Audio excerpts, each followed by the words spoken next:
বিধানের মধ্যে আছে মুসা নবীর জামানায় এক মহিলা শয়তানের দুগায় পড়িয়া জিনা করে ফেলেছে। কি করেছে ভাই? জিনা করে ফেলেছে। জিনা করার কারণে পেটের মধ্যে বাচ্চা হয়ে গেছে, গর্ভবতী হয়ে গেল, মহিলাটা প্রেগনেন্ট। 10 মাস পরে একটা পুত্র সন্তান প্রসব করেছে। সন্তানটাকেও আছাড় মেরে মেরে ফেলেছে। কয়টা পাস করছে ভাই? জোরে কোন কয়টা?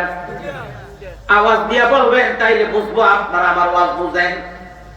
আওয়াজ যদি না দেন তাহলে বুঝবো আপনারা আমার আওয়াজ বুঝেন না। যদি মনোযোগ থাকে আপনার আওয়াজ বুঝবেন, মনোযোগ না থাকলে আওয়াজ বুঝবেন না। মাঝে মাঝে আমি যদি বলি আওয়াজ বুঝতে নিও, কইবেন যে হুজুর বুঝি না। যদি কই কি বুঝেন না, কইবেন কি যে বুঝি না, এই যে বুঝি না। এমন অবস্থা যেন না হয়। মাঝে মাঝে জোরে জোরে আওয়াজ দিবেন। রাজি আছে? না এটা কি মাথায় গরম রাখছে।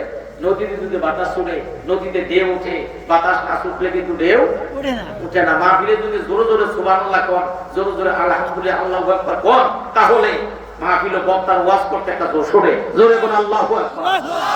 নারে তাকবীর।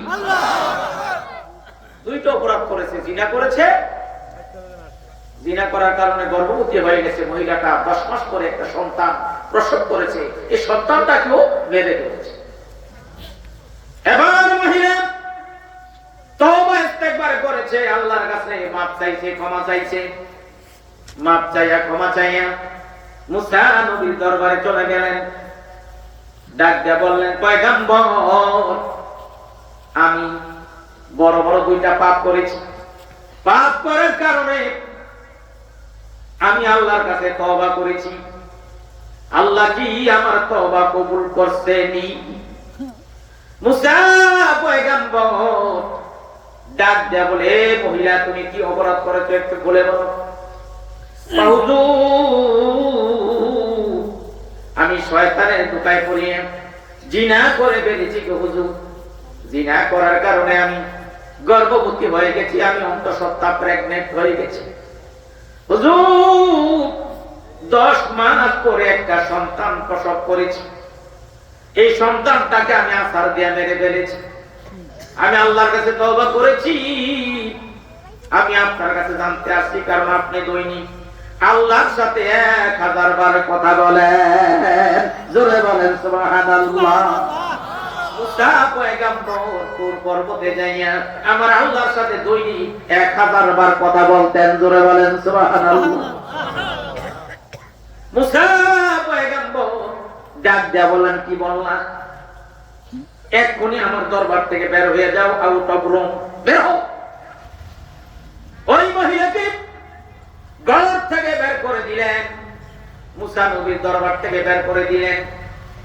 মহিলাটা ক্ষত বিক্ষত হয়ে গেল, ভগ্ন হৃদয়ে দুঃখিত মন নিয়ে মহিলাটা চললেন, আফসোস করলেন, হায় রে, এত বড় অপরাধ আমি করেছি যে অপরাধের কারণে মুসা নবী আমাকে দরবার থেকে বের করে দিলেন। কত বিক্ষত মন নিয়ে মহিলাটা চলছে। এই মুহূর্তে আমার আল্লাহ ডাক দেখো, জিবরাইল রে, যা যা আমার বন্ধু মুসা নবীর কাছে চলে যান, জানিয়া দে ওই মহিলাকে কেন মুসা নবী দরবার থেকে তাড়াইয়া দিল। জিবরাইল আল্লাহর পক্ষ থেকে মেসেজ নিয়ে চলে আসলেন।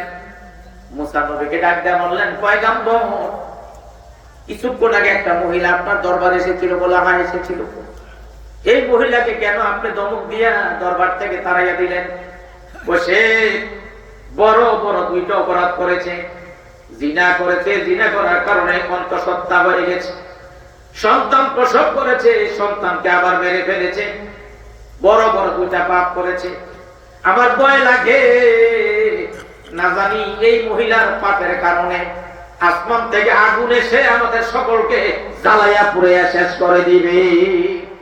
এই জন্য দরবার থেকে তাড়াইয়া দিলাম। আমার ভাইরা, জিবরাইল ডাক দেখো, পয়গম্বর, এর চাইতে অপরাধী কি আপনি আর দেখেন না? এর চাইতে বড় অপরাধী কি আছে?